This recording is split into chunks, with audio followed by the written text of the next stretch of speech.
маш олон ээжүүд үзэж байгаа бох. Ер нь ийм YouTube ийм одоо ийм нэвтрүүлэг, YouTube ийм одоо подкастуудыг чинь ээжүүд дийлэхтэй одоо гэртээ хүүхдээ харж байгаа ээжүүд гэрээ цэвэрлж явахдаа чивчээ сонсоод эсвэл хүүхдээ унтуулсан үедээ зурагтаа яг одоо чангалаад хоёулахны одоо энэ цацагдах өдөр бол үзэж байгаа бах.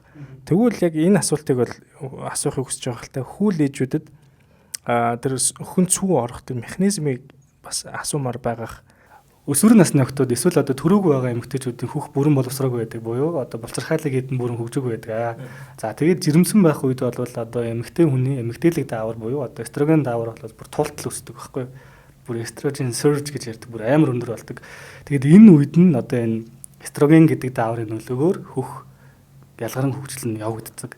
За ингээ ялгаран хөгжил явагдаад жирэмслээд дуусах үед буюу одоо сүүлийн одоо жирэмснэл яг төрөх төхөөд ирэх үед хөхний ялгаран хөгжил тэр үед яг өөр ингээ бэлэн болдог. Болцорхай ч гэсэн ингээ сүү ялгар болгохтой бэлэн болоод өөхний эдүүд нь нэмэгдээд ингээ хэмжээнд томроод ингээ үр удмаа хооллоход бэлэн болдог гэсэн. За ингээд төрөх үед нь буцаад эстроген болон прогестерон дааврууд аль аль нь доошо буугаад пролактин даавар нэмэгдэнэ. За ингээд пролактин даавар буюу одоо энэ пролактин гэдэг даавар бол одоо сүүжилтийг хариуцдаг даавар ахна.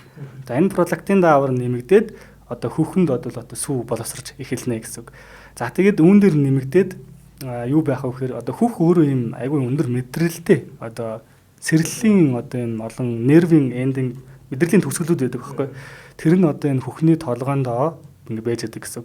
За тэгээд хүүхэд хөхөө амлах үед одоо энэ мэдрэлээр одоо ингэ стимулейт хийгдээд тархин дохио өгөөд за тэгээд бүр илүү их ингээд дааврууд нь нэмэгдээд сүү одоо ингэ боловсрч үйлдвэрлэж эхэлдэг.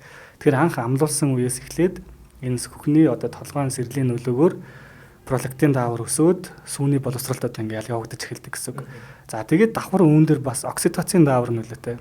Окситоцин буюу одоо хайрын даавар тий. За энэ хайрын даавар болохоор